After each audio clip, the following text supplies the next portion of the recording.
Yon, what's up guys? Eto, papunta kami ni Mrs. doon sa paborito namin kinakainan dito yan sa Bin Mamuds.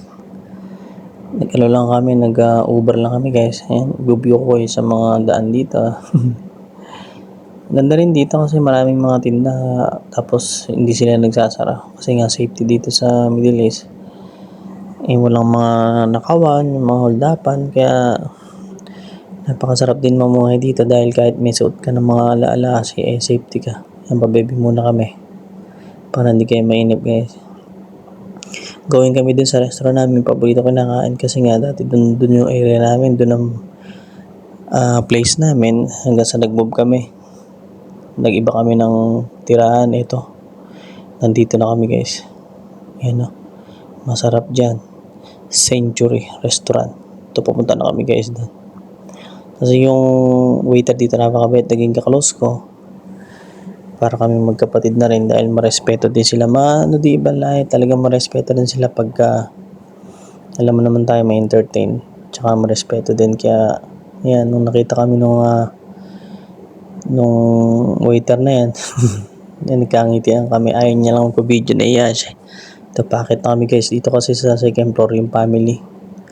Dito yan sa family na pag may asawa ka, dito kakainin guys. Century Restaurant. Masarap dyan, yan yung mga menu nila.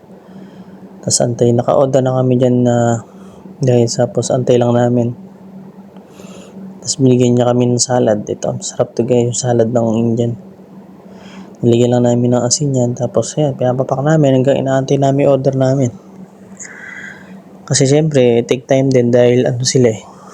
Dito na nila niluluto yan. Hindi nila iniinit. Tsaka dito, mura. Ayan, dumating na guys yung order namin. No? Alam niyo kung magkano yan, napakamura lang yan. Tapos ilang po tayo pa yan, 3. Kaya sold kami. Tapos yung kanin nila dito guys, masarap. Biryani rice. Yun, nakakain na kami. Sold. Busog guys, sarap. Tapos ngayon, papunta na kami guys sa may sa may bus stop. Dahil sasakay kami doon sa may Metrolink. Para going kami sa may metro. Yung Metrolink na tinatawag dito guys, parang ano lang yan, coaster. Maliit na bus, pero libre siya. May access siya papuntang metro. Yan.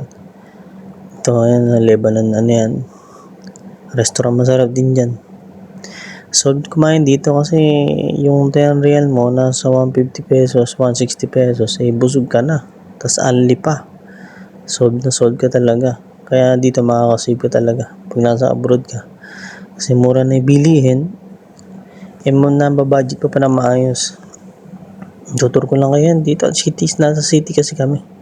Tapos dumaan kami guys sa mga bilihan ng mga kakanin. Kasi nag-request si Mrs. na check daw namin mga kakanin. Ayan naman yung mga tinapay nila. Oh. Kompleto din sila dito. May puto, bibingka. Meron sila mga bilo-bilo. Marami. Buy one take one sila. Ayan, papunta na kami guys. Pag bili namin ng kakanin, diretso na kami doon sa may bus stop kasi doon dumadaan yung yung Metrolink.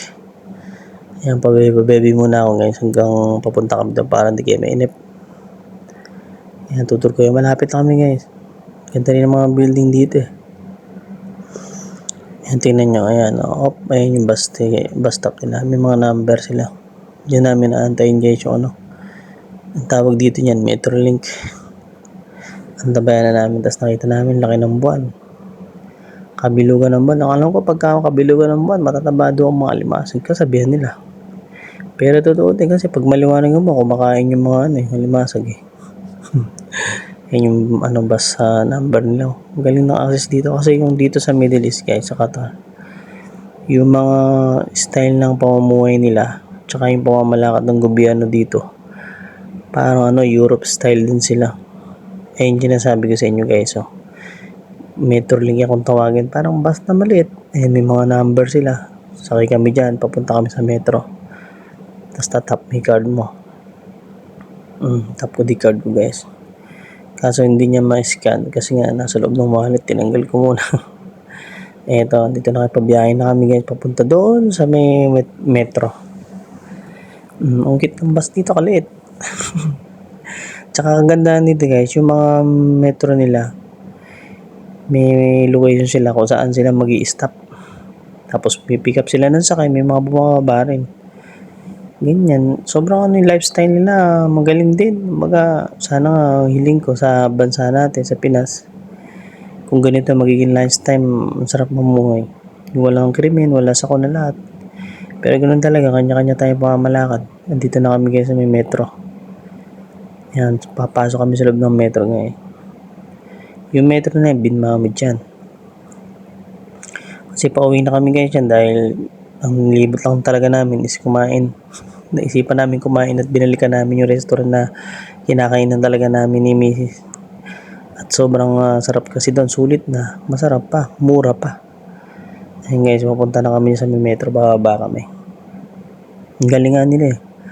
Kasi ang metro dito sa ibaba, sa ilalim, grabe gagaling ng mga engineer, shout out sa mga engineer dyan. Kasi biruin mo, lalim niya, nahukay nila yan, no? Bababa kami guys.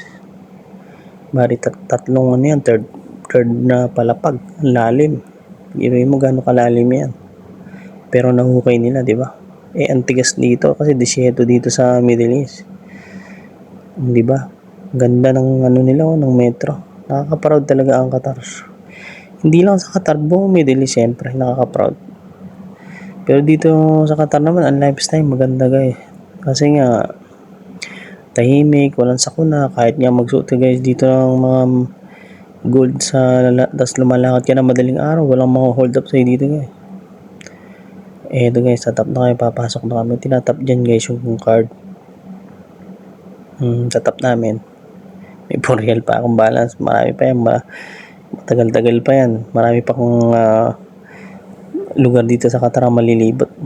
Ito guys, papunta na kami. Okay, may inip guys ha. Marami pong salamat sa mga viewers ko dyan.